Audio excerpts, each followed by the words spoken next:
Hello and welcome to MIR's 2013 HR Outlook webinar. I'm Martha Roberts, Director of Research here at the Mining Industry HR Council, and I'll be guiding you through the webinar this morning or this afternoon, depending on your time zone. This is the first in a series of 4 webinars that we'll be hosting over the next 2 weeks.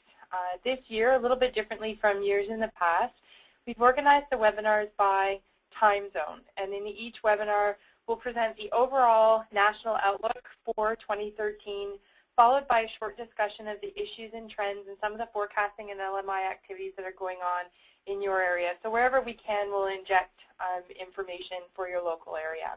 But on the most part, we'll be talking about the national outlook for all of Canada.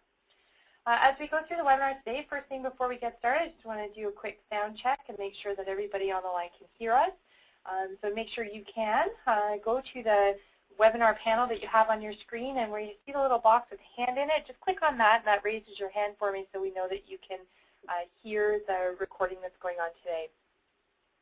So I see a bunch of hands coming up. That's great. So that lets us know that our sound check is good and we're good to go. Throughout the webinar today, for logistics, I'm going to run it more as a webcast than a web seminar. So you are certainly welcome to ask questions as you go throughout the webinar using the questions pane that's underneath where you raise your hand. Type in your question, and we do have support team here who will keep track of the questions that are coming in. If there's a burning question that needs to be answered right away, we'll make sure that we do that for you. Otherwise, I'm going to hold questions to the end, and we'll have 5 or 10 minutes at the end of the webinar today to take some of the questions that come in. So new this year in MIR's forecast is a focus on just the national outlook. You will have been used to, in our past forecast reports, seeing something on 6 different provincial groupings across the country. This year, we focused only on the national forecast. There's so much new material and depth of information in there that we wanted to be sure that the report didn't get too unwieldy on you. So the report this year is just the national outlook. We are still doing regional level analysis, and I'll tell you about that in a little bit. The forecast this year also for our hiring requirements forecast has a new industry sector breakdown. So you'll be able to see the hiring requirements for each of the subsectors of the industry. And we continue to do the occupational forecasting that we've always done. So you'll see that breakdown for 66 key occupations.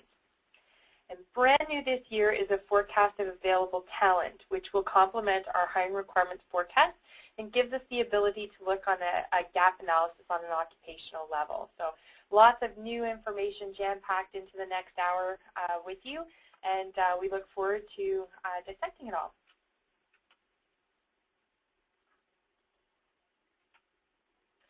Before we get into the forecast and analysis, for those of you who don't know us, I'll start by telling you a little bit about who we are and what we do. The Mining Industry HR Council is the national HR council for the minerals and metals sector. We are a research hub and a catalyst for solving the HR issues in Canadian mining and mineral exploration. So we act as a catalyst and a leader in bringing the right stakeholders together to discuss the issues and find proactive solutions and implement programs that ensure the industry maintains its long-term competitiveness and success. Programming in the Council is divided into 3 different programming areas. The first on the left of your screen there in blue is the Attraction, Retention, and Transition programming area. In this group, we focus on programs that attract the future workforce through aggressively promoting mining as a career of choice, and also focus on programs that encourage diversity and inclusion in the industry. In particular, there's a program developed under this banner that supports a workplace readiness training program for Aboriginal people called Mining Essentials. So if you're interested in those programs, do let me know over email. You'll get an email address at the end of the webinar, and we'll be happy to point you to the right people to tell you more about programs. So among the activities under Skills, Learning, and Mobility, which is your the yellow part in the middle of your screen there, we focus on programs that ensure systems for an appropriately skilled and effective and mobile workforce. So the main thing that goes on under this programming area is maintaining an industry-led worker certification program that's based on industry set national occupational standards, and currently focuses on 4 key previously unrecognized or undesignated occupations in the industry. So we're currently certifying workers within this program for underground miners, surface miners, mineral process operators, and diamond drillers and drill helpers. And last count I heard, we're surpassed 625 workers certified, and we're well on our way to certifying 1,000 workers by the end of this calendar year. So it's an exciting program, and it's certainly ramping up and building up momentum. So if you'd like to know more about that one, certainly email me, and I'll be happy to point you to the right group. The final programming area at the Council is the one that brings us here together today, and that's research for industry sustainability. Under our programming area, we provide information, intelligence, and insight on Canada's mining labor market. So the Outlook reports and the research reports that talk about the mining labor market and the HR challenges and issues that we're facing in the sector come out of this programming area. We also do provide HR policy information and government programs that may help the industry. And new this year, we've added a suite of workforce planning tools and resources to the program. So if you're interested in any of those, you can certainly find them off of our website, and I'll point you in the right direction at the end of the webinar. So MIR is an industry-led organization. We collaborate with a wide spectrum of stakeholders, including employers, education institutions, organized labor, Aboriginal communities, and many other industry associations and groups. So perhaps some of you are coming from some of those associations or groups, and you've had the chance to work with us in the past, and if not, there's certainly many ways that you can be involved in the Council and its activities. In terms of our forecasting and analysis and our labor market, MIR defines the mining industry as including all phases of the mining cycle. So everything from staking and claiming and prospecting through advanced development and construction activities to extraction and quarrying, and also including mineral processing, early mineral processing. We end our view of the sector for mineral processing at aluminum fabrication and tool and die making. That's a bit further downstream than how we define the sector. We also include several support services and contractors for exploration and mining. So under this category is where you'll find a number of the construction companies and diamond drilling companies and drill helpers, and also several companies involved in closure care and maintenance in the industry and environmental sustainability. So when I say mining throughout the webinar today, I'm talking about all phases of the mining cycle that we've just described here. It will surprise no one to learn that mining activities occur all over Canada, with many projects located in northern and remote locations. So the map in front of you is just showing you some of the major centers of minerals and metals activities, and with a bulk of the activity happening in northern and remote locations. So keep in mind when we're talking about Aboriginal inclusion and engagement in the industry that there is a large element of northern activities that are involved in this area. So as you can see here, the commodity mix in the industry varies greatly by province and territory across Canada.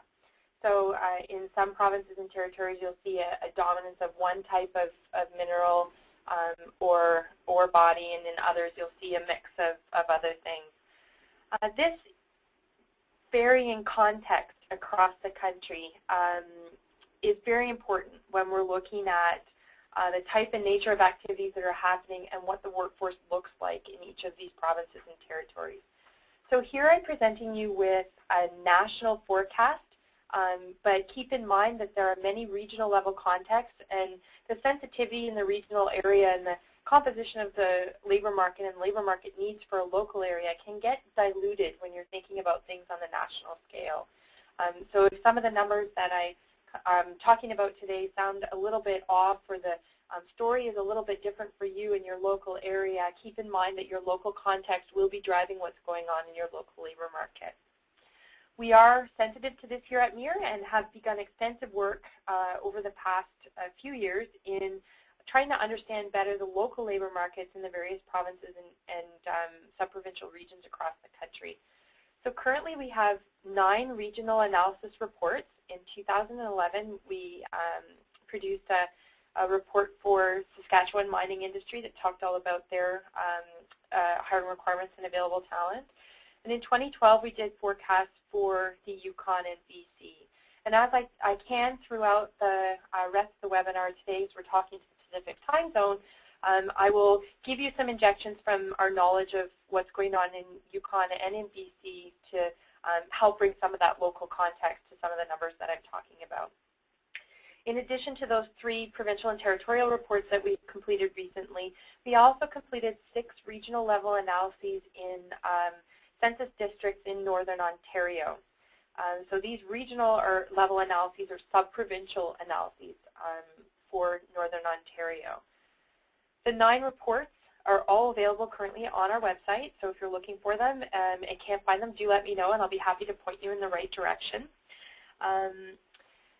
And in the future, so you have an idea of what's coming, we will be, we're currently engaged in activities to conduct regional analysis in Northwest Territories and Nunavut. Those 2 reports will be meant to and will complement the report that we produced for the Yukon recently, and will become available publicly sometime in early 2014. So keep your eye out for those. They are coming. And then later in 2014, we'll do pan-North analysis, comparing and contrasting the 3 different territories and their labor market needs and what's going on in the mining industry in the north. So you can look for that later in 2014. And then also, we hope to do an update of the Saskatchewan forecast that we did in 2011. We'll do a nice update of them in 2014. 2011 was eons ago in terms of what's gone on in the industry and economic conditions and labor markets. So it's time to do an update of that report. So to set some baseline numbers and some context for thinking about the forecast that I'm going to show you, what we're showing you here is historic employment in the mining industry for the last 10 or 12 years and its prominent subsectors. So the orange line in the graph on the screen in front of you shows you the total mining industry, the way that I've described it as all phases of the mining cycle, the way that MIR looks at it. So you can see in 2012, total employment in the entire mining industry was just over 235,000 workers.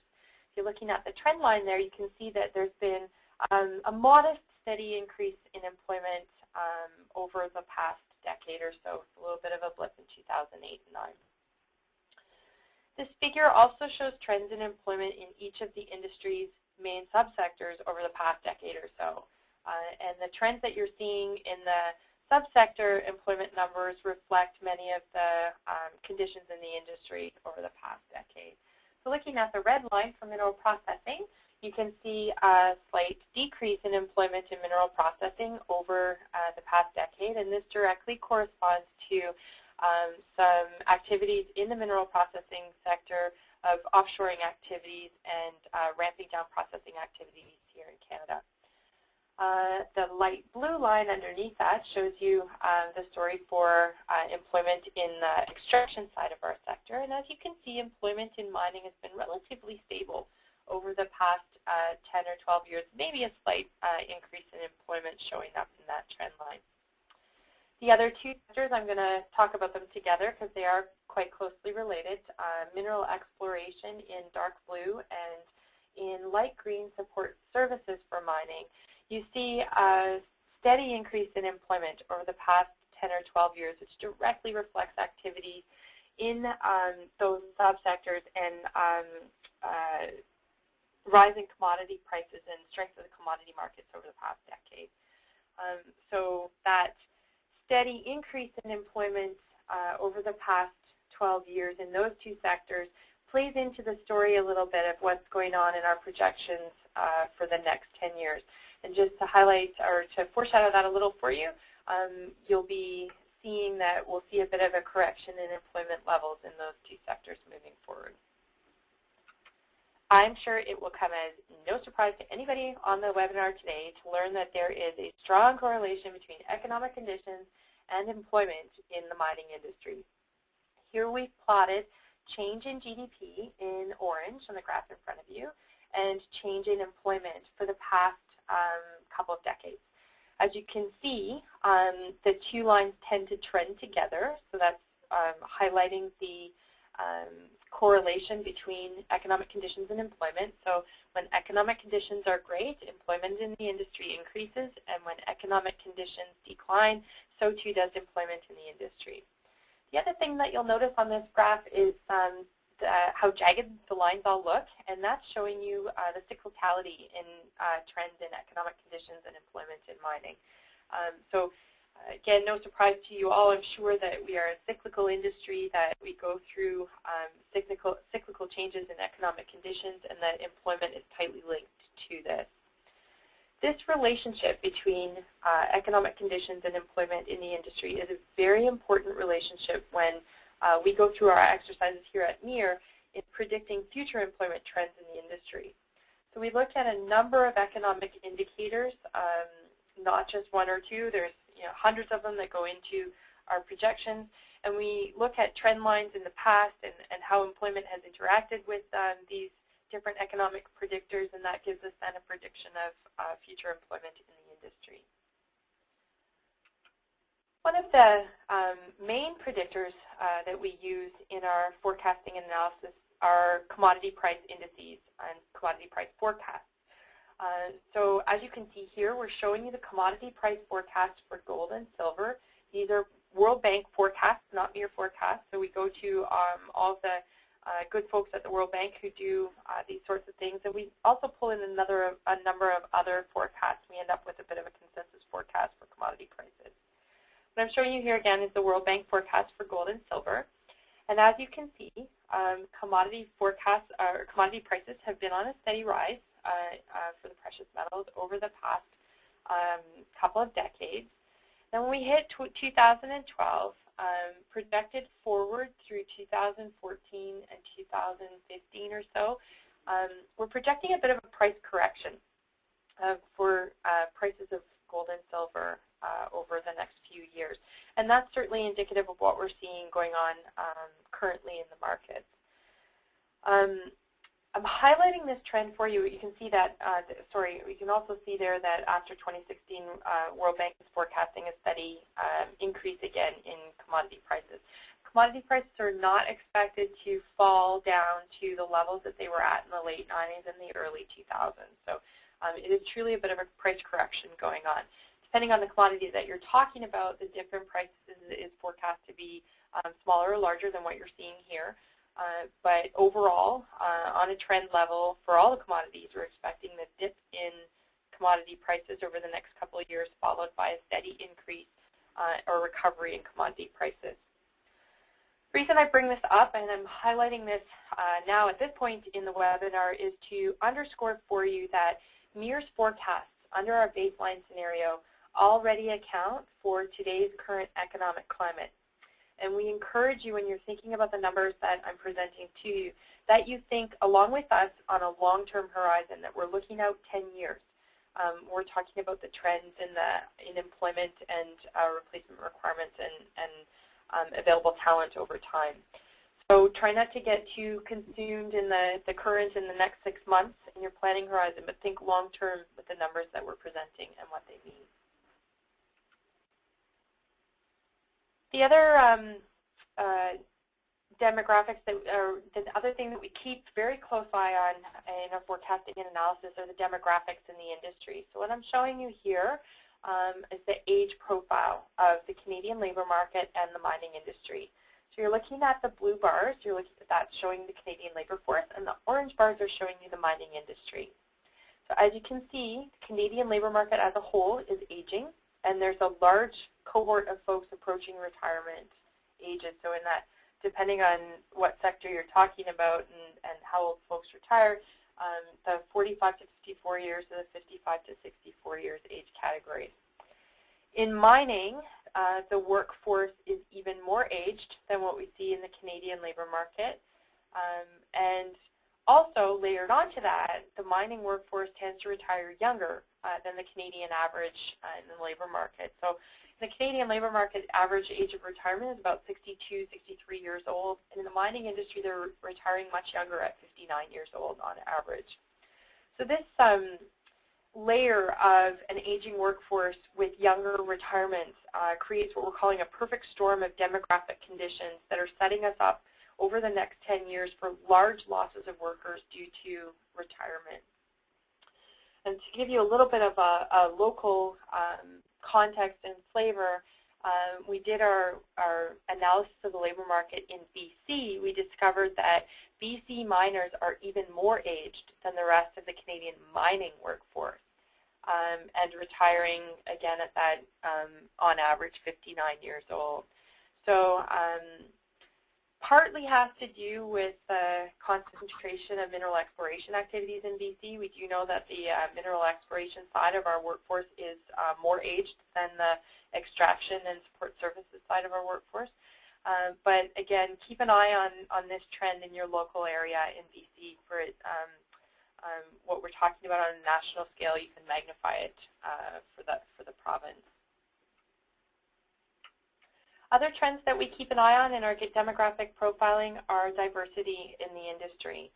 So what I'm showing you here is participation of Aboriginal peoples, immigrants, and women in the mining industry, and also the Canadian labor force. So again, mining is in orange, and the Canadian labor force is in the dark blue. When we were looking at demographic trends and diversity and inclusion in our industry, we often hear commentary that, oh, well, we don't employ as many women as you see in the labor market as a whole because of the concentration of occupations that are not traditionally ones that women are attracted to, or because of the remote location of mining activities and being in northern climates. So we took a look at this year the demographic profile of the mining industry against our peer resource sectors. So looking at other sectors that have similar types of working environments and conditions and mix of occupations to what we see in mining. So in the light blue bars on the chart in front of you, you see the participation of Aboriginal people, immigrants, and women in our peer resources sectors, so electricity and oil and gas and forestry and those sectors. So focusing you in on the left part of the chart in front of you, looking at Aboriginal participation in the mining industry, you can see that the mining industry outperforms the Canadian labor market and our peers in terms of engagement of Aboriginal people, which is a good news story. However, when we look more closely at where Aboriginal people are employed in our industry, we see them mainly participating in entry-level and production positions. So while we are engaging generally more Aboriginal people than we see in other parts of the Canadian labor market or other resources sectors, there still is a lot of work to do in encouraging Aboriginal participation beyond entry-level and production types of occupations and into occupations where there's perhaps more education and training involved or more preparation and experience involved. So keep this in mind. This will be part of a solution strategy moving forward as we talk about the gaps and the future needs. Focusing in on the middle and the right-hand parts of the chart in front of you, you can see that the Canadian mining industry, again in orange, underperforms the rest of the Canadian labor market in terms of engagement of immigrants and women in the industry. Not only do we underperform the rest of the Canadian labor force, when we did a comparison to our peer groups, we learned that we also underperform other resources sectors in terms of engagement of these very important groups in the labor market. So efforts to better engage with women and immigrants, while the industry has made great strides over the past 10 years and more than doubled its participation of women, and it certainly has improved its participation of immigrants in the industry, there's still quite a ways for us to go in terms of at least meeting participation rates that we see in other resources sectors. So we perhaps have a few things that we could be turning to our peer groups to learn more about. So keep these trends in mind as well, because they're also part of an important solution strategy that we'll talk about once we explore the hiring requirements and the available talent in the next few slides.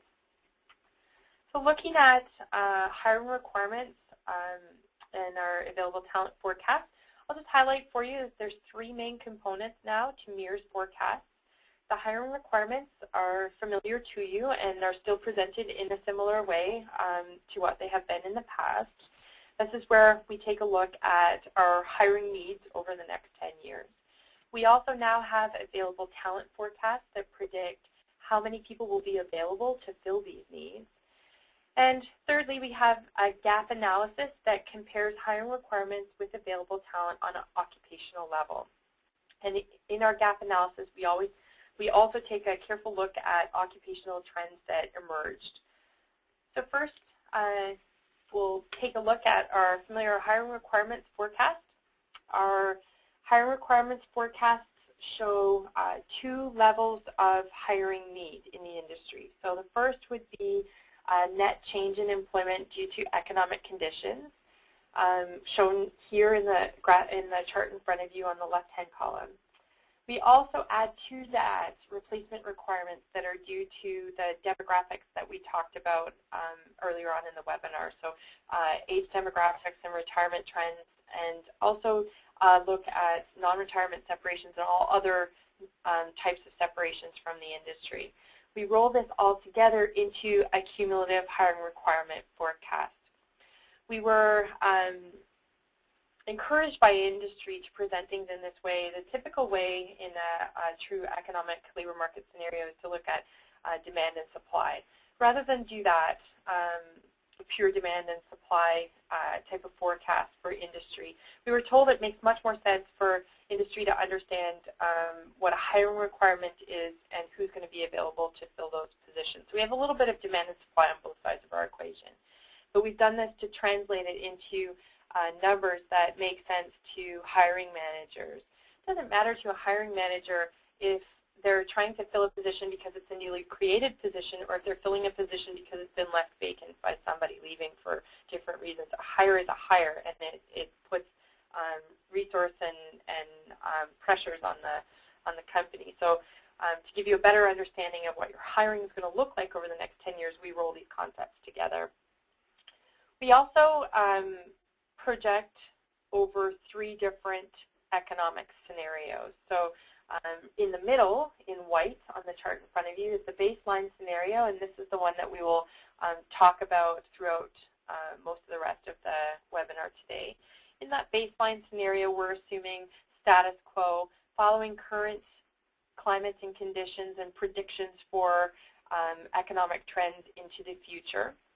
In the expansionary scenario underneath the baseline scenario there in the chart, we assume better than predicted economic conditions. And in the contractionary scenario at the top of the chart, we assume quite a grim economic outlook. So we're trying to give you the lay of the land for all the different scenarios you may see moving forward. So looking at the white line in the chart in front of you, you can see under a baseline scenario, we're looking at modest growth in the industry in terms of net change in employment over the next 10 years due to economic conditions, large replacement requirements due to the demographic profile in the industry and some expected pressures from other sectors creating some churn, and all rolling together into a cumulative hiring requirement of over 145,000 workers over the next 10 years. So just to remind you, our baseline employment for mining in Canada is 235,000 workers. So even in a contractionary scenario, when we see extremely modest changes in employment, we still have those large replacement requirements that are translating into nearly 117,000, over 116,000 workers in the contractionary scenario, which is a near half replacement of our current workforce. Our hiring requirements, new this year, are broken down by industry sector. So rather than just telling you broadly for the whole mining industry, we've now broken things into exploration, mining and quarrying, mineral processing, and support activities for mining. And when you see, if you look at the chart in front of you, you can see that a different story unfolds for the different sectors and why it's important to take a look at the context of each of the sectors when we're doing our forecast. So focusing in on the top and the bottom in the chart in front of you, exploration and support services, we're predicting under net change in employment or change in employment due to economic conditions, we're predicting that that there'll be declining levels of employment over the next 10 years. This is related to the trend I showed you in the employment graph where the dark blue and the green lines trended upwards over time. We had a large increase in employment over the past decade or so in both of these sectors due to economic conditions and some ramping up of activities in the sectors. We are expecting that those employment gains to show a bit of an employment correction over the next 10 years, modest shrinkage in employment over the next 10 years. However, in terms of hiring requirements in those subsectors, we're still expecting large replacement requirements due to retirement. It has to do with the age profile of the exploration and support services workforces. And also some churn and non-retirement separations that roll together into cumulative hiring requirements that are still nearly half replacement of the current workforce. You can see that the mining and quarrying and mineral processing sides of the sector show similar patterns to what we were talking about when we talked about the mining industry overall, with modest growth in employment over the next 10 years and large replacement requirements, again, rolling up to cumulative hiring requirements that are significant compared to the starting point in 2013 for employment. So to give you a little bit of local flavor, in BC, we also further broke down this chart into 7 different sub-provincial regions. So we show you cumulative hiring requirements for exploration, for mining extraction, and for stone, sand, and gravel or quarrying in BC. So those are the 3 industry subsectors that we focused on in the BC analysis that we did. And we crossed that with 7 provincial regions. And it tells a very interesting story of the mining labor market in BC. So in this context, we were able to see that for example, exploration needs dominated the northwest in BC, and mining extraction needs dominated the southeast of the province, with stone, sand, and gravel needs being dominated in the lower mainland area. And those of you on the phone who know the BC mining industry well are probably smiling at that because it all very much corresponds to the geography of the region and where the intensity of activities are for the different sectors.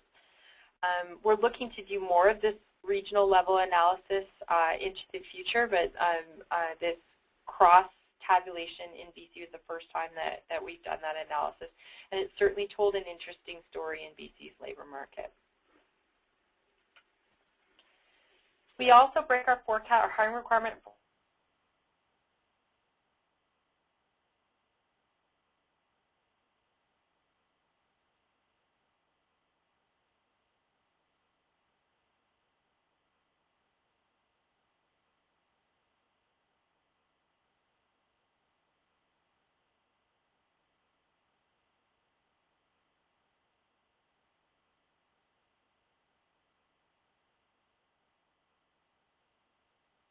60% of the total industry workforce. So keep in mind when we're doing our comparisons for available talent, we're talking about 50 to 60% of our workforce when we're looking at our occupational forecasts.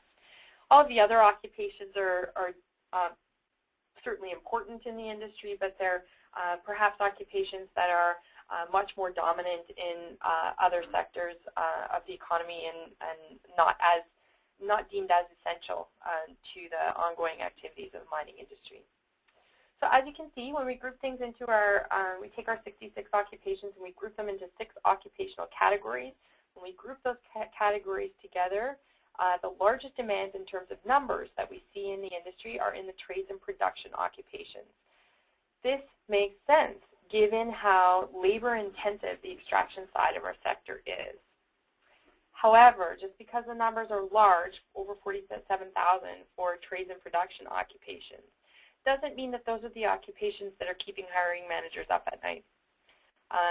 The smaller numbers projected for technical occupations or professional and physical sciences occupations, while they're smaller in terms of magnitude, they may not be smaller in terms of the problem that they're posing for hiring managers.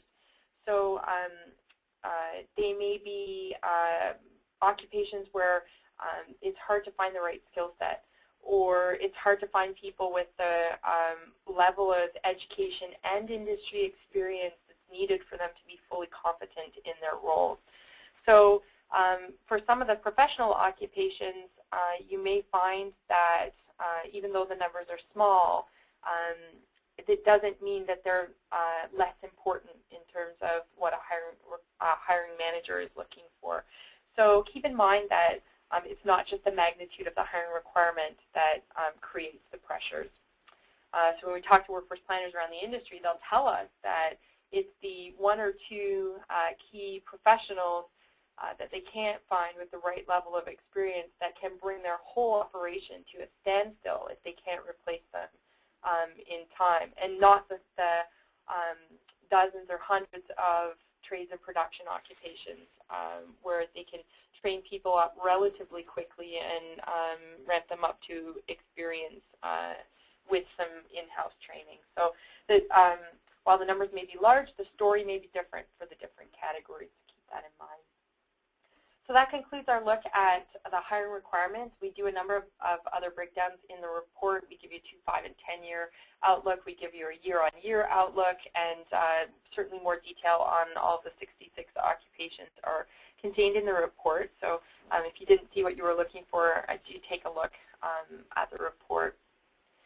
So when you look at the hiring requirements, we've been doing this for a number of years now here at MIR. You're left with a sense of panic and almost a frustration of, well, that's great. We now know that we need to hire all these people, but the natural next question is, where are we going to find all these workers? Where will these people come from over the next 10 years? So new this year, MIR is providing forecasts of available talent. So these forecasts are produced, a different forecast for each of 66 occupations that we track. And the forecasts are tracking how many new entrants will come into those 66 occupations across all industry sectors from various sources. So from immigration, from leaving school and entering the labor market from all layers of schooling. And if we're looking at a regional or provincial level analysis, we look at interprovincial mobility or mobility within regions. And then also who's re-entering the labor market after a leave of absence of some kind. So we roll all those together and we get a count of how many new entrants are coming into those 66 occupations. So that's the red arrow in the chart in front of you. We then dissect each of those occupations. So that's for all industry sectors in the red arrow. We then dissect those occupations. We say, great, now how many are going to come into the mining industry? Based on historic trends that go back several decades, what proportion of people coming into this particular occupation are then attracted to the mining industry? And that then gives us mining's share of available talent for each of the 66 occupations over the next 10 years. So if we're talking about something like cooks or financial analysts who we track, we would see that mining's share of all the new entrants coming into these occupations tends to be quite small. So cooks, for example, most of the new entrants coming into the labor market, calling themselves cooks, tend to go to the hospitality industry and not to the mining industry. So we'll see that mining's share of cooks coming into the industry would be about maybe 1%. Financial analysts might hedge up to 2% coming into the mining industry. If we're talking about an occupation that tends to be more mining specific, such as underground miners, then this proportion is much, much higher. So the proportion of new entrants coming into the labor market that call themselves underground miners, approximately 90% of them will come in to the mining industry. And the other 10% take their skills to another industry sector or another job. So keep in mind when you're looking at the broad level categories for available talent that if mining share looks a little bit low, that for some occupations it's a lot higher, and what we're showing you is the average of mining share over time. So we roll these forecasts of available talent up into the 6 broad occupational categories that I showed you for the hiring requirements forecast a couple of slides ago. And we get a sense of, or a prediction of how many are going to be available in each of these occupational categories over the next 10 years.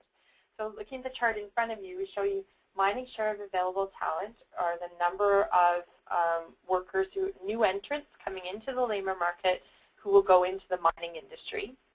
We also show you the total number of new entrants coming into the labor market in these occupational categories, and then what's mining's historic share of these occupations been. So these forecasts assume that current rates of entry, current rates of immigration, current rates of school graduations and folks leaving the school system and coming into the labor market, current rates of re-entry into the labor market after a temporary leave of absence will remain the same over the next 10 years. So we're assuming a status quo forecast here. And as you can see, looking down that left column, those numbers for those 6 occupational categories in each case are smaller than the numbers that I showed you for hiring requirements for each of those occupational categories. So broadly speaking, when we do a side-by-side comparison of the hiring requirements to the available talent for the broad occupational categories, we're projecting a shortfall in all of the occupational categories as a whole. This isn't true for each of the occupations, and we'll show you the occupation level analysis in a little bit when we look at the gap analysis. So that's one side of what the available talent forecast has allowed us to do in our analysis, is do that side-by-side comparison of hiring requirement to how many will be available for each of the occupations. The other thing that the available talent forecast has allowed us to do new this year is take a look at labor pool pressures by occupations. So what that means in layman's terms is that labor pool going to grow over time or shrink over time? Will there be more new entrants coming into that occupational category over time? Will it remain the same, or will there be fewer new entrants coming into that occupational category over time? So the chart in front of you shows 2 different dimensions. The first dimension is the one I was just talking about, is in color striping. So if we're expecting more new entrants over time or gains in the labor pool for those occupations, they will be in the green stripe. If we're expecting a steady state, or over the next 10 years things will stay about the same number of new entrants that we're currently seeing will continue to be seen over the next 10 years, those occupations are shown in yellow. And for cases where the labor pool is shrinking, or we're expecting fewer new entrants over the next 10 years into those occupations, they show up in the red stripe. The other dimension that we're showing you here on the vertical is how mining specific, or what proportion or what share of that occupation goes to the mining industry. How mining specific is that occupation? If it's very mining specific, it's up near the top. So we'll focus our discussion here on the three squares along the top, or the darkly colored green, yellow, and red. Another trend that you'll notice if you look down the color columns that we're showing you here, types of occupations that are predicted to be in the situation where the labor pool will be growing, or the situation where things stay the same, where the labor pool is shrinking. There's a pattern to those occupations. And this pattern is indicative of trends that we see in the general Canadian labor market, and not just unique to the mining industry. And that pattern is where we see gains expected in the labor pool, or more new entrants coming into occupations over time, or where those occupations tend to be the ones that require a university-level education or higher as a minimum requirement to participate in those occupations. So where we're seeing gains in the labor pool are for those occupations that require that university-level occupation. Where we're seeing losses in the labor pool over time or fewer new entrants over time are those occupations where the minimum requirement for employment might be at high school level education or a couple of years of post-secondary training. And in the middle, where we're expecting the steady state, tend to be your technologist technician or types of occupations that require several years of college training and perhaps some further training beyond college.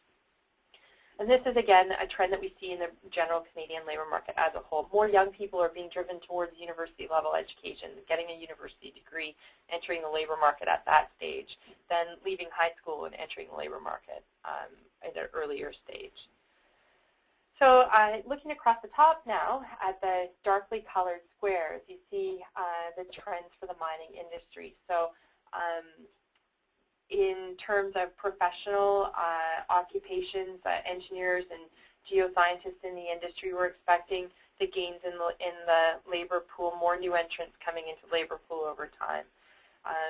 For technology technicians and other types of roles in the industry, we're seeing some steady state.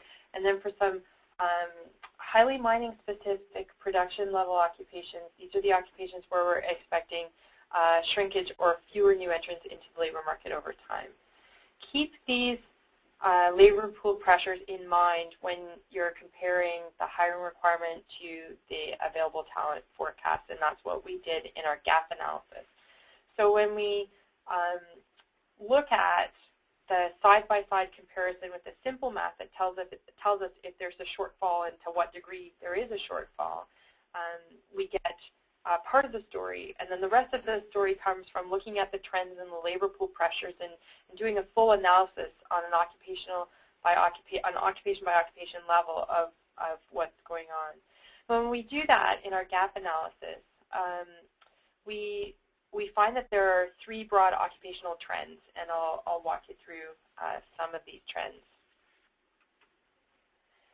So in our report, we have a large chart that rolls it all together that shows you the cumulative hiring requirement for each of the occupations, so that's what we call the need, and shows you the mining share of available talent, so that's what we're calling the available talent.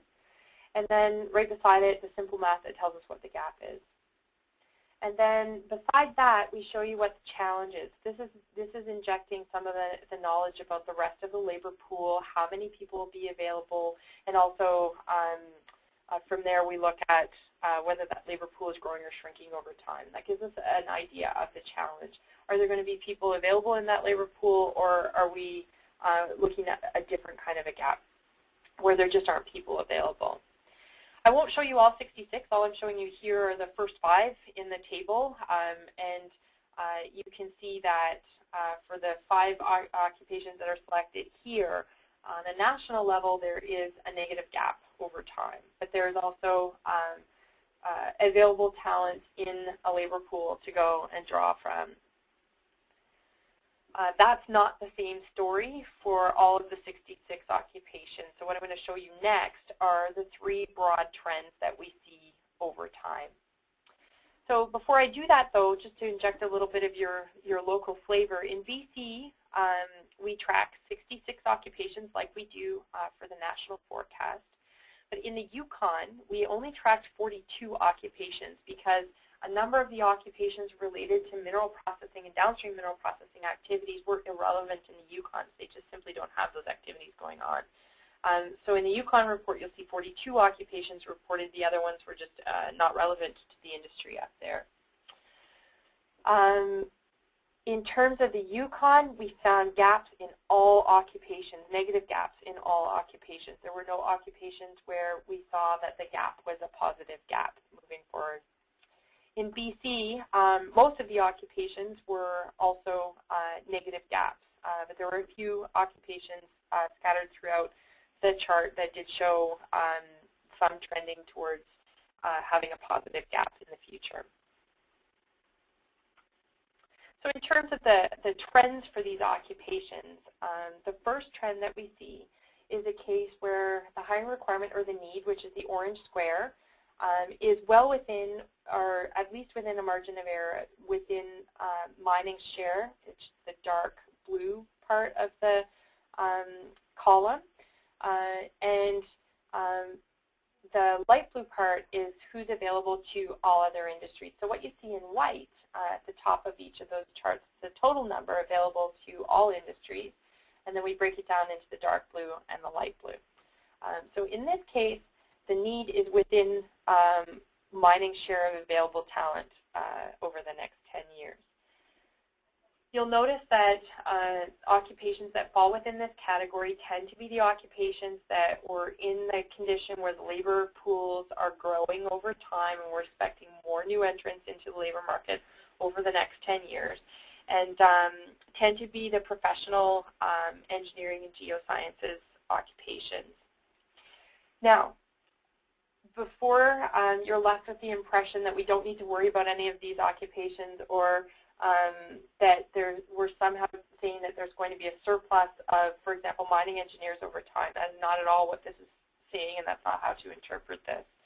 What we're saying is that if current rates of immigration and leaving school and entering into the labor market, current rates of interest in those mining-specific engineering programs are maintained over the next 10 years, then we'll be comfortable.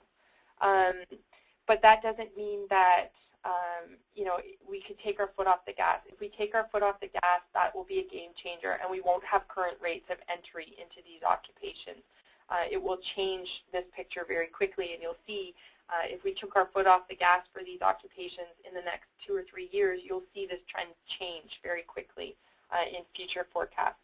So in these cases, we stress that it's important to retain the workforce that we currently have. You'll notice that these are professional knowledge worker occupations. So they have broad education and highly transferable skill sets that they can take to another industry sector, and they pose a high flight risk for the industry in terms of having other places that they can go when economic conditions are tough in the industry. So we need to keep a focus on retaining the workers that we already have and developing a pipeline for these workers, because they take, in many cases, longer education time horizon and more years of experience to be fully competent in their jobs. They're very difficult to replace if we lose them. In terms of your local flavor, only a few corporate services occupations fell into this type of category in BC. A number of these engineering and geosciences occupations were actually in a different condition that I'm going to show you next. And there were a few engineering occupations that also fell into this category of workers. So there is a shortfall for a number of engineers and geoscientists in BC, and they fell into the categories that I'm going to show you next.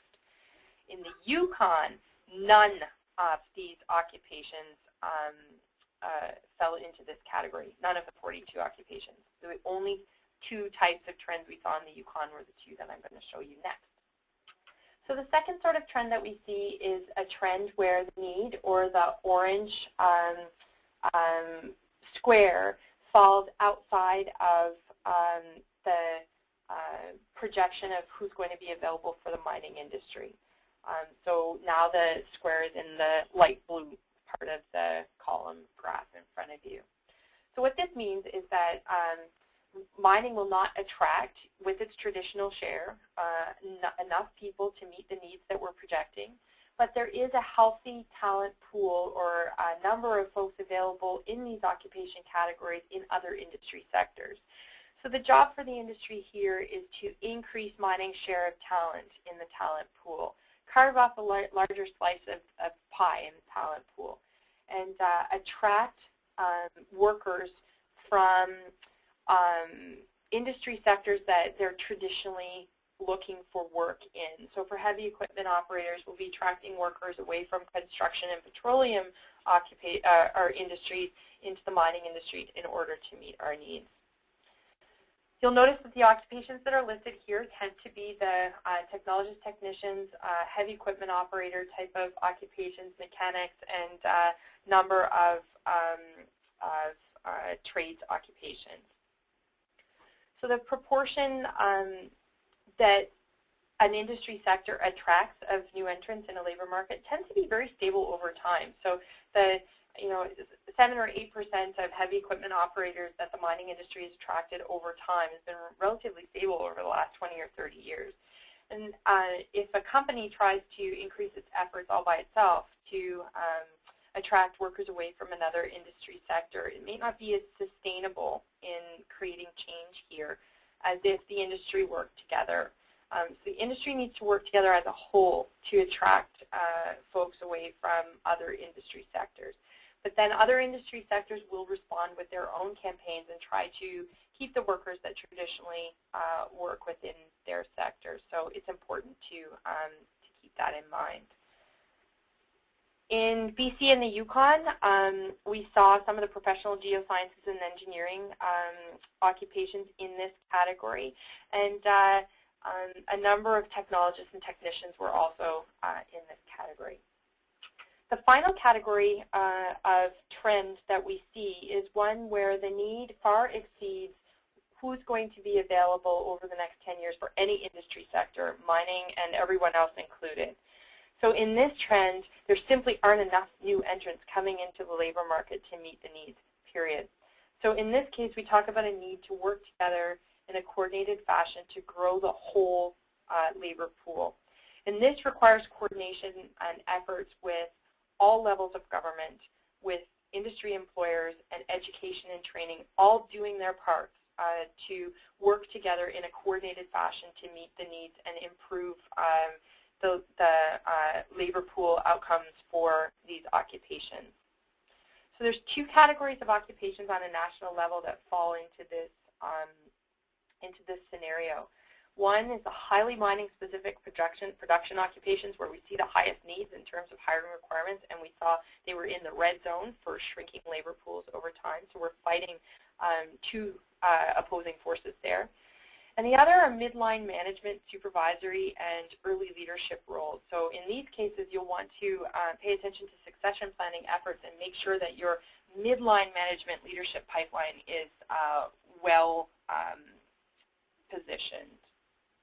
In BC and the Yukon, we also, as well as these occupations falling into this category, we also saw many of the technical occupations falling into this category. So a focus on technologists and technicians and education and training and coordinating to grow the labor pool in those areas is important. So the quick recap, we talked about a need to focus on retention and development, to focus on key diversity groups in the industry, so Aboriginal engagement, encouraging Aboriginal participation into higher levels of education and different occupations beyond the entry level and production occupations. We talked about improving engagement of immigrants and women in the industry, and making the best possible use of all the talent that we currently have and making sure that our current talent stays engaged in the industry. We also talked about trends where the industry needs to come together as a whole and work as a group to, with career awareness and outreach campaigns to attract more individuals to particular occupations from other industry sectors as a strategy for meeting our needs. And in the third case, we talked about coordinated efforts with all levels of government, industry employers, and education and training providers to meet the needs and to grow the talent pool overall. Something that we didn't talk about very much throughout the webinar, but we do discuss in the report, is another solution strategy that looks at focus on mature workers in our industry. Let's that's meaning working together as an industry to ensure that We encourage mature workers to stay with the industry a little bit longer.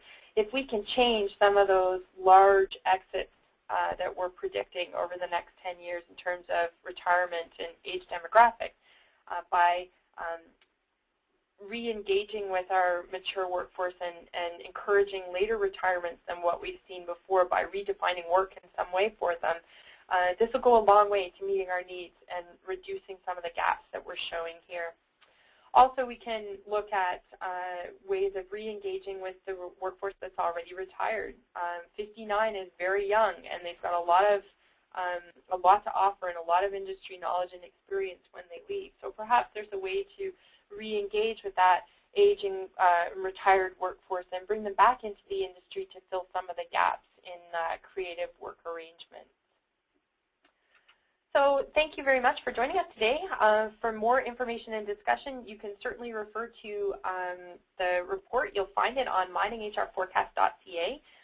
You can either download the full report from that website and read through all 65 pages, or if you prefer segments or elements of what I talked about for your needs, then you can, the website is set up as a living document, so each piece of the document exists in different pages on the website. You can explore through the website.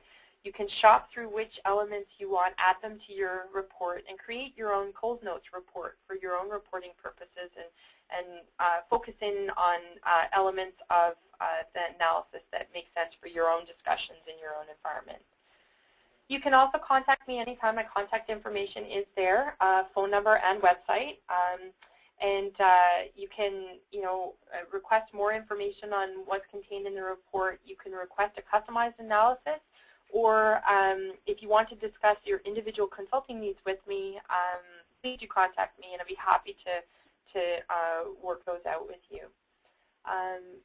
We'll open the floor for a couple of minutes at the end here for questions. If you have any, we didn't see any come through, and we don't see any coming through now. So if you didn't get your question through, or you have a question you'd like to ask, you can certainly fire me an email and let me know.